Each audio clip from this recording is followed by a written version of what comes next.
taarixu yonent yi ab jëflante la diggante Cheikh Yassir Qadi ak Free Quran Education.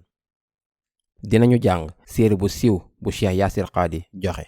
série bi dina ëmb lépp ci li ñu am ci xam-xam bu ñu alxuraan ak xadiis yi jox, lépp ci taarixu yonent yi.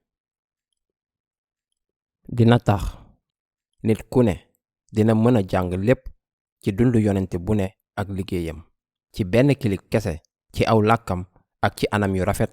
lii nag mësul am. série bii dina am 1000 dog ci ay vidéo yu 3 ba juróom-ñaari simili, di jëfee ak ay nataal yu rafet, ba pare ànd ak liggéey bu mucc ayib bu Cheikh Yassir Qadi. série bii dinañu ko tekkil ci lu ëpp 40 làkk. série bii dinañu ko dugal sunu biir application mu ànd ak ay bàyyi xel, ay jeu ak ay jumtukaay ngir xalaat. nit bu ne ak connexion internet dina mën a jàng ci série bii saa su internet amee incha allah.